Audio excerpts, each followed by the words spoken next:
Joining us live now is the former Israeli ambassador to the United States, Michael Oren. Michael, good to see you. Thanks for your time this morning. So just on that warning and the rise of threats against Jewish people in the United States, that's something that Australian authorities have warned about as well.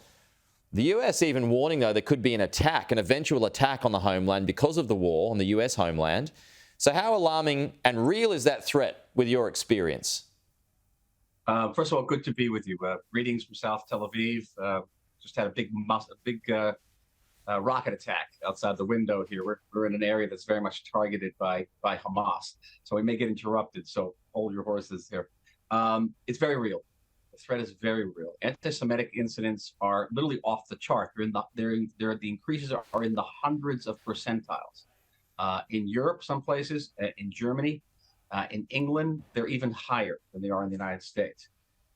Jewish institutions are not, if not in lockdown, they are heavily guarded by police, by actually an organization that I advise called the Secure Community Network, which is an organization of former FBI agents who monitor and intercept threats to about 12,400 Jewish institutions across the United States. So it's a very real threat, particularly acute on American campuses where Jewish students feel locked in and threatened. As for violence against Muslim institutions, I think that's also a threat now. There was a Muslim young boy, a 16-year-old boy, who was murdered by just an angry American. So I guess I certainly believe that we have to be vigilant for violence in that direction as well. You served as ambassador to the US from 2009 to 2013. There were two conflicts between Israel and Gaza in that time. Was it similar then, or is it worse now? Oh, it's much worse now. I actually participated in one of those operations. I wasn't an ambassador yet in 2009 when I was a reserve officer. And those were 2 of 5 rounds of fighting we had with Hamas. And they basically followed the same pattern.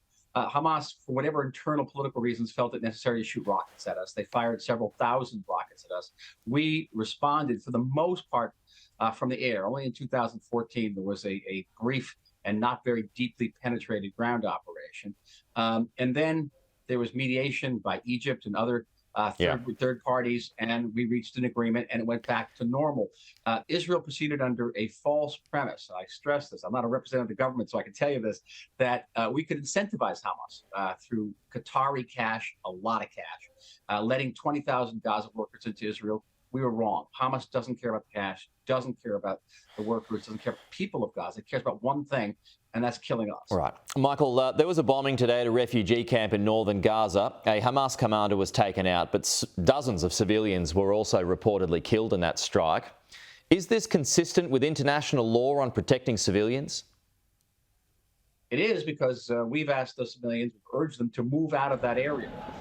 They have not. Many of them are prevented from moving out there by Hamas, often at gunpoint, because Hamas wants to use them as human shields, and you see how it works. Hamas wants to get us branded as war crimes, wants international pressure on us to mount, and so that we will accept a ceasefire, which means basically that Hamas wins. It gets away with mass murder, and we have no deterrence power at all. We won't be able to resume our normal life here.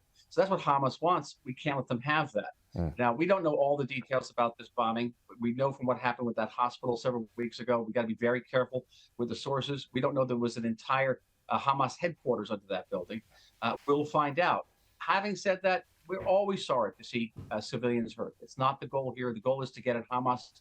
And if civilians are hurt, serving as human shields for Hamas, what can I say? That is Hamas' responsibility. Yeah, no, I get that. It's well documented that Hamas operates within civilians, but that civilian death toll is climbing and climbing, including children. Now, more than 3,500 children have been killed so far in Gaza. So the longer this continues, does Israel run the risk, and Israel does have a lot of support in the international community, but does it run the risk of isolating itself from the international community as the civilian death toll rises? It does. And I want to stress again, I'm not a spokesman for the government, and I worry about this. I've seen it happen even in those very small operations that we had. We started off with a lot of goodwill because we had rockets going at us.